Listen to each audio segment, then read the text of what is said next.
A little while ago, Twitter restricted you seeing communications between two individuals, one of which you weren't following. How do you see that from a network point of view? Do you see that as a positive thing, as a negative thing? From my perspective, I think I lost an element of discovery there.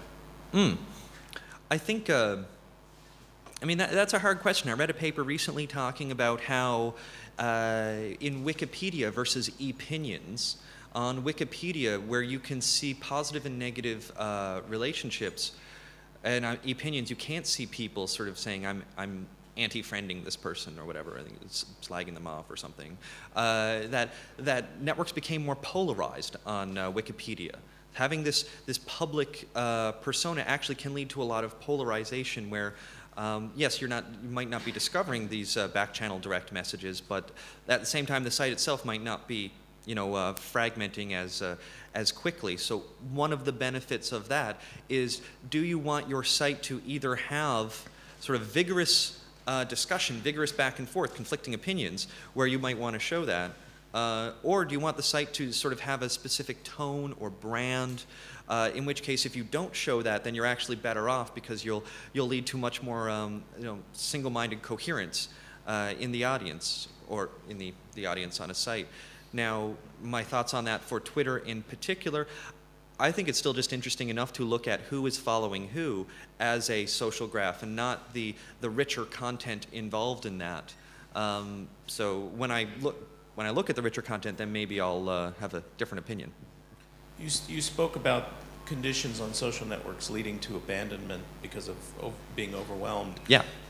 Is there a necessary evolution that results in abandonment that you can track across networks in the absence of these controls that might be put in place? In other words, we saw the rise and fall of Friendster, which was partly technical, MySpace, Facebook succeeding MySpace, Twitter now sort of threatening in some broad way Facebook not to succeed it, but yeah, at least among the digerati, it's gotten more sympathy than is there Facebook. a pattern that you're detecting there that can be explained in terms of the principles you articulated?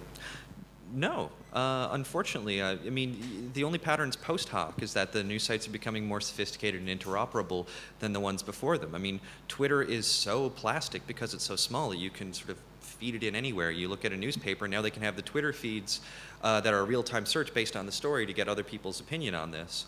What they don't do with Twitter is actually leverage your social graph to see what the people that you know or the people that you know and they know are thinking about this. But that's not to say that was necessary, that it was Twitter. I mean, if Facebook thought of that idea, they could have rolled it out. I mean, the Facebook API didn't exist when Facebook started. That's something that got grafted onto the site at a later time. I mean, the only sort of general point I can think about this is that if these sites start to crush under their own weight, then other, scrappy young sites can come along and sort of take a little bit of that market share. But it's not necessary that sites will fail to scale. It's just that when they fail to scale, there's lots of ways that we can leverage data and help solve those problems and have somebody else come up in there. So maybe ways that Twitter might be failing to scale. Twitter right now has way too information overload, these big long streams. Twitter is the place for non-essential communication because you can't guarantee that anybody's going to read any specific tweet. Would you rather reshuffle Twitter so that you can distinguish that, or build another site that sort of weights the tweets by how close you are to someone? These are two different approaches, and one of them will win because Twitter right now is getting into information overload, and people are going to start blowing that off for Wave. Hi. I thought it was really interesting how how we interact online is very similar to in the real world as well. So, yes. Say at high school for me, our year was very divided into jocks and non-jocks, and if you wanted the whole year to do something collectively, you had to identify the key people in the middle who could kind of communicate with both of those groups. And I was just wondering, because social media is a relatively new thing and suddenly takes up such a large amount of our lives, do you think that's going to affect how we behave and socialise in the real world, kind of in communities, but on a larger scale, really? Definitely.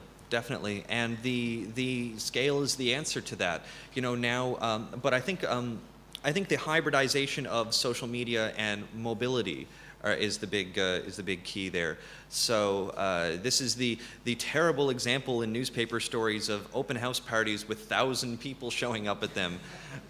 Before an open house party, you had to sort of be in the know, but now being in the know can leak out very quickly because data is very slippery. Data can go into places that word of mouth can't, and it just spreads really easily. So what we're seeing is an amplification effect happening, where networks are bigger because we can squeeze more of our friends into these little tiny data pipes. Like, you're a data friend, you're just a friend that I'll add on Facebook, and so now we have lots of those. And again, invitations, you can squeeze a lot more invitations into things because people will just find out about this stuff. And it'll be the same things that we were doing before, it's just they will be more polarized. And we already see this in the online music business where we're now seeing a compression effect on the life cycle of songs, where songs will become huge faster and then die away quicker. Because they will have flooded the network very quickly, whereas before people would have to tape songs or wait to hear them on the radio or something. It's very easy for them to flood and then disappear. And so the velocity changes, or the velocity increases. We're just doing the same things, but we're doing more of it faster and sort of intensifying it. Online and off. Any more questions? Well, I'm and running what a do little you do over if time. your mom or your stepmom is on Facebook? Oh, no. What do I do? Well, it's funny, actually. I had, I behave myself on Facebook now.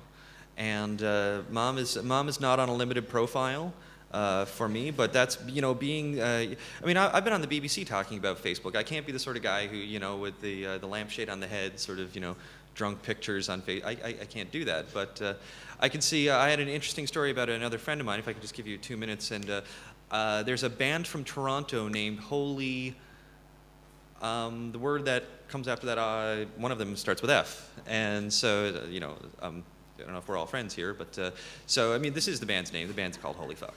And so he posts this on Facebook, and his dad's on Facebook, and his dad goes, son, that's not appropriate content for Facebook. And so what's this? It's like, well, it's a band. I'm going to see them. I mean, people drop the F-bomb in their names now, unfortunately. F-Buttons is actually a really, fun new band. So if they're having this conversation, this could have went in 3 different ways. One of them is the renegotiation of access. Well, Dad no longer gets access. One is the renegotiation of norms. I'm going to change my norms. And 3 is that it's just going to simmer and just be awkward for an indefinite period of time. Now, which one it's going to be really depends on the structural position of these people in the network. If Dad is friends with all the other friends in your network, it's going to be hard to just drop Dad and then keep everybody else. But so now this guy who posted this, a friend of mine, he was not friends with a lot of his dad's friends. He'd actually been not friending them on Facebook. So when something like this came up, he didn't have to negotiate his norms. He didn't have to go to another lower common denominator. He just said, all right, Dad, you're out. We can't play nice on Facebook. We're gone. So that's one way that this can happen. You're either going to renegotiate your norms, or you're going to renegotiate your access. And if we're renegotiating norms, then we're just all going to get to this. We're going to get to tourism pictures and baby photos, and the site's going to be otherwise useless unless you're playing Farmville or Mafia Wars. Anyway, yeah. Well, so any other questions? I think we're over time now. I mean, Thank you. Thank you.